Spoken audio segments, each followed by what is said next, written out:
Halte 102, la guidance du prophète.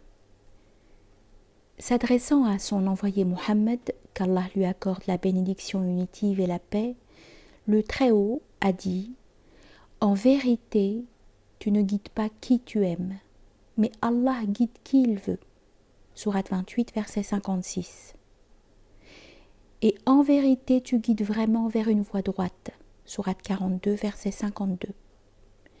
Il ne te revient pas de guider les aveugles hors de leur égarement.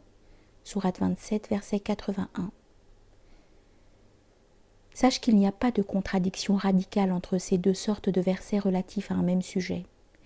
Il n'y a contradiction qu'à première vue, et seulement pour ceux qui ignorent le degré de Mohammed, qu'Allah lui accorde la bénédiction unitive et la paix. Celui qui connaît son mode de rapport avec son Seigneur ne se fait pas de soucis, et un tel problème n'est pas insoluble pour lui. L'explication est celle-ci.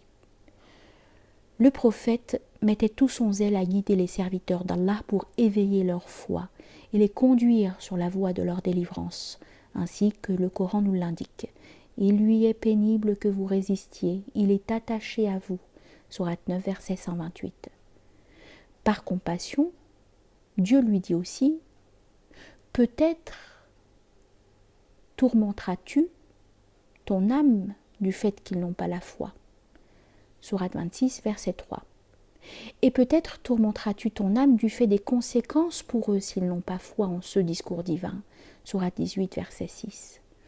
Dans cet état, il est caractérisé par la réalisation des qualités de son Seigneur, car le Très-Haut aime la foi et la guidance pour tous ses serviteurs, puisqu'il a dit « Il n'est pas satisfait de l'incrédulité de ses serviteurs » Sourate 39, verset 7.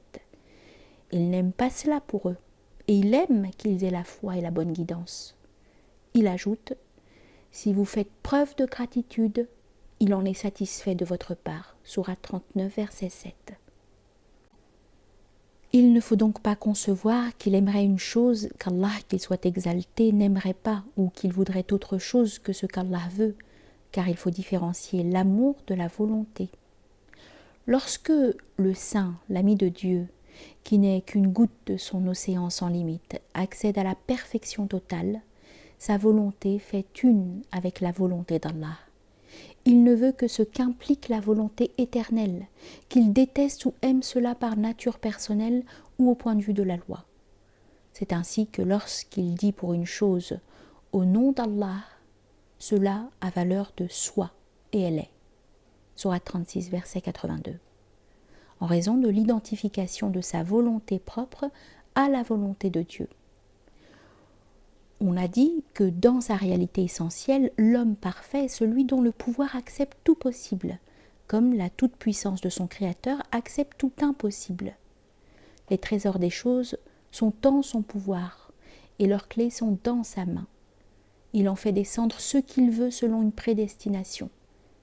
Qu'en est-il donc de lui, qu'Allah répande sur lui sa bénédiction unitive et sa paix, qui est l'isthme entre Dieu et la création, puisqu'il a une face vers Dieu et une face vers la création. Mais il est plutôt la face unique, il est indivisible, il est la vérité par laquelle la création est opérée. Il a une vision intérieure émanant de son Seigneur concernant ce que celui-ci aime et veut. C'est lui, au degré de sa réalité essentielle, qui met en œuvre la volonté du Très-Haut relative à l'égarement et à la bonne orientation de ses serviteurs, leur incrédulité et leur foi. Il est l'organe par lequel se manifeste la science principielle et la volonté éternelle sans commencement. Il ne veut que ce que Dieu veut, et la volonté du Très-Haut est la conséquence de sa science, car il ne veut que ce qu'il sait. La science divine n'est pas susceptible de changement ou d'altération, car s'il en était ainsi, elle ne serait pas une science. La mutation des réalités principielles est impossible, puisque les objets de la science de Dieu sont les formes de ces noms divins qui, eux, ne peuvent être altérés, car la transcendance avérée pour l'essence s'applique à ces noms. Lorsque Dieu dit « Mais en vérité, Allah guide qui il veut, sourate 2, verset 272, c'est une confirmation pour l'éventualité où l'on pourrait s'imaginer qu'une chose pourrait se produire sans la volonté et la toute-puissance du Très-Haut, ainsi que le professe certaines sectes égarées. Quant à nous, nous disons que l'envoyé d'Allah, qu'Allah lui donne la bénédiction unitive et la paix, ne veut que ce qu'Allah veut et n'aime que ce qu'Allah aime, et qu'il est l'intermédiaire entre Dieu et le créé. Il n'est aucune chose dans laquelle il ne soit impliqué, comme on le dit, sans transmetteur, rien à transmettre. Il est donc le lieu de manifestation du degré des noms divins à qui appartiennent l'activité et l'efficacité. Lorsqu'il dit « Il connaît le mieux ceux qui sont bien orientés » sourate 16, verset 125, il veut dire que lui, le Très-Haut, est le plus savant des savants parmi lesquels sont les envoyés, les anges, les saints, pour ce qui concerne les biens orientés. Il ne s'agit là que de ceux dont la prédisposition principielle réclame la bonne orientation et qui sont prêts à la recevoir. Les réalités principielles, en effet, jouent le rôle des individus par rapport à leurs ombres qui symbolisent, elles, les êtres manifestés. Tout ce qui se trouve dans l'individu, forme courbe ou droite, hauteur, étroitesse, finesse, épaisseur, etc., apparaît immanquablement dans son ombre. Lorsqu'Allah fait connaître ce qui est autre que lui aux prédispositions que sont les essences immuables dans la science divine, ces dernières ne connaissent cet autre, quel qu'il soit, que par la science du Très-Haut. Et Allah les connaît là où elles ne possèdent encore aucune détermination, ni dans la science, ni dans leur essence personnelle, mais ont déjà une aptitude à se déterminer dans la science en tant qu'essence personnelle. Lorsqu'il dit « Certes, tu guides vraiment sur une voie droite » sourate 42, verset 52. Il s'agit de la voie d'Allah qui n'est autre que la voie de la délivrance.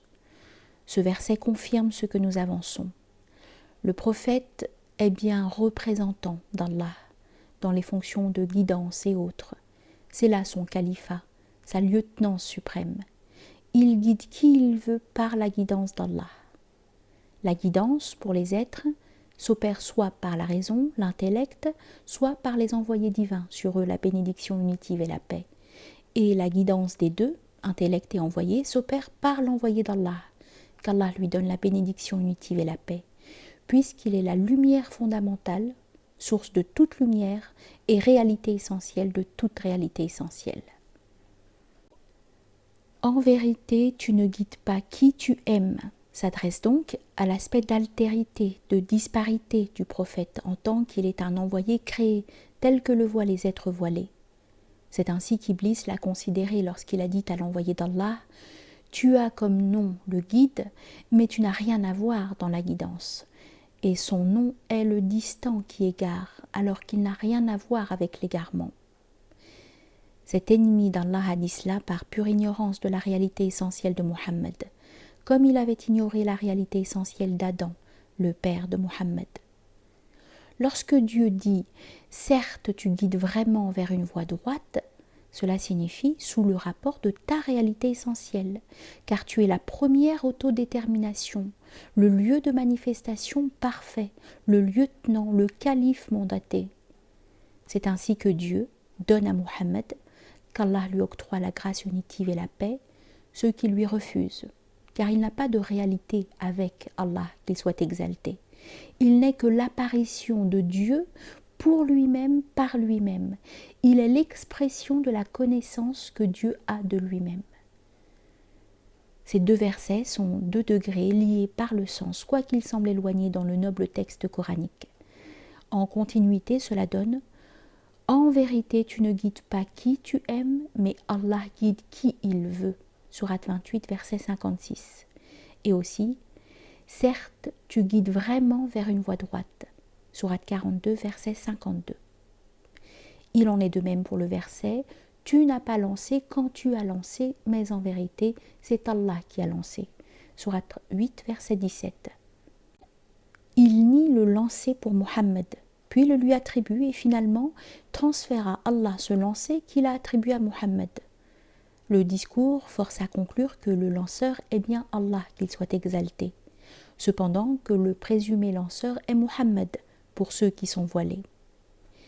Dans ce qui précède, on nie à Muhammad la capacité de guider, puis on la lui attribue, puis cette capacité qu'on lui attribuait est attribuée à Allah.